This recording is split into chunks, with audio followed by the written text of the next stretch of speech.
Well, this is lecture 22 of basic calculus 1. You remember in the last lecture we had discussed using second derivative for deciding whether there is a point of extremum at a critical point. So, we will use second derivative for something else today. It is about the deciding the shape of the curve. So, they are basically called concavity. So, that is what we will be discussing today. So, let us look at this picture. Here is a plot, that blue one you can see, it is a plot of y equal to 3 plus sin x. And of course, y double prime is minus sin x, which is plotted in pink. Now, look at this blue one, which is our function f of x, it is 3 plus sin x. So, when a curve looks something like this, looked from the x axis side, we will be calling that as concave down, and when it is looking something like this, we will say it is concave up. So, of course, we should define them rigorously, but this is just an intuitive idea that this one is called concave down and this one is called concave up. Now, in this plot of y equal to 3 plus sin x, we can see from 0 to pi over this interval, the curve is concave down, and from pi to 2 pi, the curve is concave up. So, you would say that concavity changes at x equal to pi. This is just intuitive idea. So, we will be telling how to decide about that. So, look at this when it is concave down. If you look at the tangents, so it will be something like this. So, all these tangents are having positive slope, right, and at a point inside. So, when it is maximum, there the tangent is having slope 0, it is a horizontal tangent. Then when you go to the right side, you will see they come this way. So, they are negative up to pi, this happens. So, that means it is positive going to 0, then from there it is negative. So, that means from 0 to pi, the slope of the tangent is really going from positive to 0 to negative, that is, it is decreasing. And on the other side, you will see that it is negative, then it becomes 0 and then it becomes positive. So, which means it is increasing from pi to 2 pi. So, looking at that, we will be defining our concave up or concave down. We will say that y equal to f x is concave up on an open interval I, here it is open interval 0 to pi, if f prime x, which is slope of the tangent, is increasing on I. So, it is up, concave up, so it is increasing on I. Similarly, we will say that it is y equal to f x is concave down on an open interval I, if f prime x is decreasing on I, and at that point pi, the concavity changes. So, we will say that it is a point of inflection. That is, a point of inflection is a point where y equal to f x has a tangent and the concavity changes. So, these are the three notions we introduce with concavity: concave up when f prime x is increasing, concave down when f prime x is decreasing, and a point of inflection where a tangent exists and the concavity changes. So, we will be applying this because to some other functions, not for this only, where our derivative will give us the information how the curve looks like. That is the main idea. Okay. So, for that we can really, instead of looking at f prime how it is increasing decreasing, we can think of the second derivative. So, you see, if it is f prime x is increasing or decreasing, then there will be some sign change or some specific sign of the derivative. So, we will specifically show that if f double prime of x is greater than 0 on I, then what happens here? F prime x will be increasing. So, y equal to f of x is concave up over that interval. Similarly, if f double prime x is negative on I, then f prime x is decreasing. So, it is concave down on that I. And what about the inflections? Of course, f double prime x is positive on one side of x equal to c and it is negative on the other side. Then this point CFC on the graph is a point of inflection. So, we will not see x equal to c is a point of inflection, we would say that the point on the graph c comma f of c is a point of inflection. There the concavity changes either from up to down or from down to up. So, that is how it will give. So, at a point of inflection, say at that point in our earlier curve pi to f of pi, either f double prime does not exist or it vanishes. If it exists and assuming that it is continuous, it has become positive one side, negative one side. So, there it must be 0 because of intermediate value theorem, provided f double prime is continuous. But if f double prime c equal to 0, it does not mean that it is a point of inflection, right, because it may not have changed sign. So, changing of sign is important for the point of inflection. Like you take a constant function.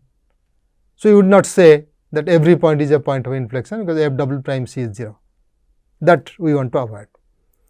So, we will say that f double prime does not exist or it vanishes, that happens at a point of inflection. But any of these will not imply that it is a point of inflection. To check that it is a point of inflection, we should find out what happens to f double prime x on its left, on its right of the point. It should change. That is what it is. Okay, so, let us apply it on one problem. Let us take the curve y equal to x square. It is a simple one, parabola type.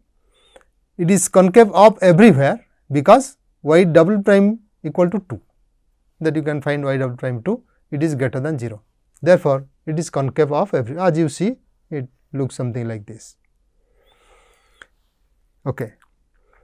If you take the curve y equal to x cubed and go for its derivative, that gives us 3x square. Again one small differentiation, that gives 6x. So, f double prime x equal to 6x, where it is greater than 0, where it is less than 0. If you consider from minus infinity to 0, x is negative, in that case you get 6x to be negative. So, this is negative on minus infinity to 0. Therefore, the curve y equal to x cubed is concave down on minus infinity to 0. And if you take x is positive, so f double prime x will be 6x, which is bigger than 0. In that case, whenever x is positive, that is on the interval 0 to infinity, the curve y equal to x cubed is concave up. Now, let us take another, say y equal to x to the power 4. So, in this case, f prime x is 4x cubed, f double prime x is 4 into 3, 12x square, right. So, where does it change sign? That is what we have to look at. It is 0 at x equal to 0, of course, but you take negative, x is less than 0 or x is bigger than 0, everywhere it is positive, right, except x equal to 0, where it is 0. Once x is non-zero, you will see that f double prime x is x square, it is really 12x square. So, that does not change sign near x equal to 0, that is from negative, from a immediate left neighborhood to immediate right neighborhood, you will not see that there is a change of sign, it is always positive. So, 0 0, that point on the graph is not a point of inflection, though f double prime is equal to 0 there. Okay, and since it is positive, it is always concave off at any point, of course, not at 0. Okay. Now, for the curve y equal to x to the power 1 by 3, we will see that f prime is equal to 1 by 3 and x to the power minus 2 by 3, and you differentiate once more. So, you get 1 by 3 into minus 2 by 3, which is minus 2 by 9 into x to the power minus 2 by 3 minus 1, which is x to the power minus 5 by 3. Now, we are considering this at x equal to 0, of course, this is not defined. So, it is not differentiable even at x equal to 0. So, for x not equal to 0, we are trying to see what happens for this. Now, for x less than 0, when x is negative, it is 1 by x to the power 5 by 3. So, that gives f double prime x to be negative. And if x is bigger than 0, that is x is positive, f double prime x is positive. So, 0 0 is a point of inflection, and from minus infinity to 0, it is less than 0. So, it is concave down, and it is bigger than 0 for 0 to infinity. So, there it is concave up, and 0 0 is a point of inflection. You can look at the graph, how does it look? This is x to the power 1 by 3. So, at 0 there is a point of inflection, concavity changes, it is concave up and concave down as you see. And here what happens? It is y equal to x fourth, as we have seen there. There 0 0 is not a point of inflection, there is no change in concavity, it is same. Okay. So, that is how we will be talking about concavity. If you look at all this information, whatever we have got, we have some idea about the shapes of curves. Suppose the curve is y equal to f of x. First look at the first picture here. So, once it is differentiable, of course, it is differentiable everywhere as it looks, there are no corners and it is smooth, you can differentiate once more time, and there is no break anywhere. So, graph may rise or fall, something can happen. So, once you say it is differentiable, there are no corners and graph may go up, may come down and so on. In general, it might look something like this. But once you say that y prime is bigger than 0, then f prime x is bigger than 0 would say it is f of x is increasing. So, it will be only climbing up. The curve may look something like this. Still it can be OV somewhere, right, but on the whole it will be rising up, it will be climbing up. That is how it is an increasing one. And if y prime is less than 0, that is its derivative, then it will fall, but it can still be wavy, having rise and fall in there, but on the whole it will be falling. So, that is what if f prime x is less than 0. And when you come to double derivative, suppose your double derivative is bigger than 0, then y prime itself will be increasing. So, the curve would look something like this, it is concave up throughout, no waves, but graph may rise or fall, it may look something like this or it may look something like this, both are really concave up. So, it may be like this, one of this, but there are no wavy nature, there is no rising and falling in between. So, if y double prime is less than 0, then it will be concave down. So, it may look this way or it may look this way, it may increase, it may decrease, but it is concavity is downwards. There are no waves again, but throughout it will be concave down. So, it may rise, it may fall, it may be increasing, may be decreasing, but it would look something like this. So, it basically says about the shape of the curve. And if y double prime has an inflection point somewhere, then it may be concave up and then concave down, or it can be concave down and then concave up. It may also be looking like this, where y double prime changes its sign, that can happen, but not uniformly like the other two which we discussed earlier in 4th and 5th. Now, if y prime changes sign, say here we do not know, it was y double prime changes sign. When y prime changes sign, if it changes sign from positive to negative, then there will be a maximum point, and if it changes sign from minus to plus, there will be a minimum point, local maxima or local minima. That is how it would look, curve would look something like this. And if y prime equal to 0 and y double prime is less than 0 at a point, so that means there is a horizontal tangent, and y double prime is less than 0. So, it will be looking concave down. So, it will be looking something like this, again it will have a local maximum. Similarly, if y prime equal to 0 at a point and y double prime is greater than 0, then it will be concave up and it will look something like this. Again it will have a local minimum point. So, these are some classifications on the basing on the information from the derivatives. So, that is how the shape of the curves will be determined. Okay, let us solve one more example. Basing on this idea, really we can try to sketch a curve, how the curve looks like in which intervals. So, we will not take everything because R is infinite, but on somewhere where there will be inflection point or there is a maximum point, minimum point and so on. That is what we will be discussing. So, suppose we take the function as f of x equal to 1 plus x whole square divided by 1 plus x square. So, it is defined everywhere, x square is never equal to minus 1. So, let us see how to use the information on the derivatives. So, first thing is there are no symmetries here, whether symmetry around 0, symmetry about x axis or symmetry about y axis, nothing is there. Okay. Domain is the whole of R. Now, let us go to the derivatives. If you look at the derivatives, it will be 1 plus x whole square divided by 1 plus x square.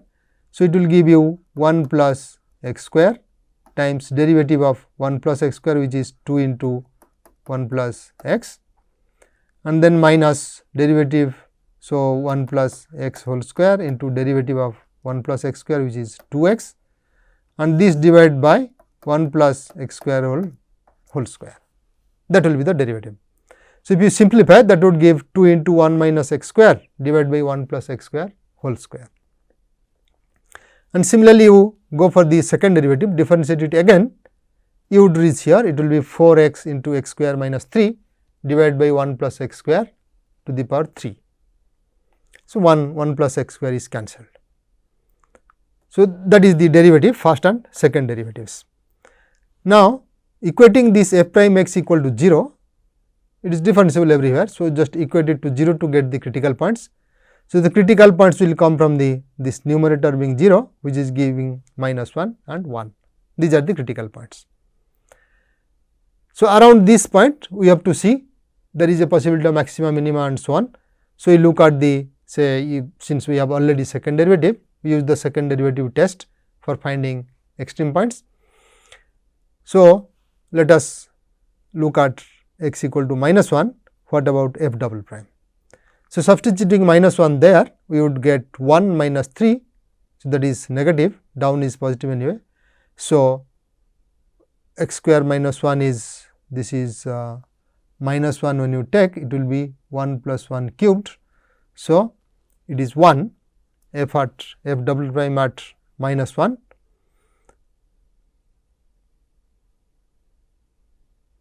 But let us calculate, it is 4 into this is 4 into minus 1 into this is 1 minus 3, it is minus 2 divided by 1 plus 1 cubed. So, this is really 8. So, that gives 2 and 1 2 cancels, minus minus becomes plus. So, it is correct, f of f double prime at minus 1 equal to 1, and this is bigger than 0. So, since this is bigger than 0 and it is a critical point, we have a local minimum at x equal to minus 1. Okay. So, at minus 1 it would look something like this, there is a local minimum. Fine. Then f double prime 1, because 1 is another critical point. So, we evaluate at 1, that gives minus 1, because this minus will be staying 1 minus 3. So, it is f double prime 1 equal to minus 1, it is less than 0. Therefore, it has a local maximum at x equal to 1. So, this is about the extreme points. Then let us look at where f prime is increasing, decreasing and so on for finding the shape of the curve. So, in the interval minus infinity to minus 1, let us evaluate f prime. So, when x is less than minus 1, it is 1 minus, it is something less than minus 1. So, x square will be bigger, this will be negative, right. So, f prime x is less than 0. So, that means f x is decreasing from minus infinity to minus 1. and on the interval minus 1 to 1. So, x is bigger than minus 1, but smaller than 1, then this will change its sign. So, you will get f prime x is bigger than 0, that is f x is increasing on minus 1 to 1. Then let us take 1 to infinity, which is the other critical point 1. So, x is bigger than 1, that means this is again bigger. So, it becomes smaller again, f prime x is less than 0, therefore, f is decreasing. So, minus infinity to minus 1, it is decreasing, it is something like this at minus 1, and minus 1 to 1 it is increasing, and again 1 to infinity is decreasing. Roughly it would look something like this. Okay. Now, let us look at where f double prime vanishes. So, as you see, f double prime is 4 x into x square minus 3. So, this is equal to 0 when x equal to 0 or x equal to plus or minus root 3. So, these are the points where f double prime x is 0. So, we should look at the interval these points create. So, we have now 4 intervals for minus infinity to minus root 3. There if you evaluate again f double prime x, that is less than 0, and if you look at minus root 3 to 0, there it is greater than 0, and if you look at 0 to root 3, there again it is less than 0. So, it is changing sign, and if it is bigger than root 3, it is again positive. So, in these 4 intervals, it is really changing sign f double prime x. At these points, they are 0. Okay. So, since it is changing sign around each of these points where it is 0 is a point of inflection. So, there are 3 points of inflection, there the concavity, the shape of the curve is changing at those points. And in these intervals, what happens here? It is f double prime x is less than 0. So, since minus infinity to minus root 3 f double prime x less than 0, it will be concave down. Similarly, minus root 3 to 0, this will be concave up, and 0 to root 3 again it is concave down, and root 3 to infinity again it is concave up. What about other points? So, other points will be almost similar, but then we should find out where some straight line touches the curve, like your asymptotes, or if x goes to infinity becomes very large, what happens to the function, or x goes to minus infinity, what happens to the function. That would give roughly an idea about what happens for large x. So, suppose first let us see x goes to infinity. When x goes to infinity, you have x is becoming larger, but staying positive, right. So, 2 by x becomes 0, but it is staying positive. 1 by x square again remains positive, but near 0. 1 by x square again positive, and this is 1. So, it is really 1, but positive, right. So, we write 1 plus because of that. It means as x becomes larger and larger and becomes infinity, right, approaches infinity, then f of x will approach 1, but always remain positive. That means it is really decreasing to 1, right. So, if it is something like x goes to infinity, it is decreasing to 1. So, if y equal to 1 is this line, it will go something like this at infinity. It will not touch, but at infinity only. That is how for large x it will behave. And when x goes to minus infinity, so this remains negative, this remains positive, this remains positive. So, it will be looking like smaller because 1 by x square plus 1. So, it is something 1 by x square plus 1 and minus something. So, it will be smaller than 1, but it is close to 1. So, that we write 1 minus. Okay. So, again x equal to 1, but it will be staying smaller than 1. So, on this side it will be as x goes to minus infinity. So, y equal to 1, let us say that line. So, it may look something like this, right, going like this. When x goes to minus infinity, it will be staying near 1, but smaller than 1. So, that gives the some idea about when x is becoming very large or very small. And if you take x goes to any other c, then limit also remains finite, it is not blowing up anywhere. So, there is a limit at everywhere of the function, right. So, it is not unbounded. So, now you see that the curve decreases to reach the point -1 0, at -1 its value is 0, and increases up to the point 1 2, at 1 it is 2, and then decreases towards minus infinity, the local minimum at x equal to -1, and that is then absolute minimum, because there is no other else, and local maximum at x equal to 1 is an absolute maximum. So, now summarizing all this information, we would say that the curve might look something like this, that at y equal to 1 it will go to meet at infinity, and y equal to 1 minus 1, x equal to -1, after that it decreases. So, this way on the left side. So, it is going this way to y equal to 1, and at these points -1 and 1 there are local maximum and minimum. So, the point of inflection is x equal to -√3 here. So, here it is concave up, and here it is concave down. Similarly, at √3 also the curve is concave down, and here it is concave up. It is go like this, but not going beyond, but this way. So, that is how the curve would look like. You see how the derivatives are used to get an idea of about the shape of the curve.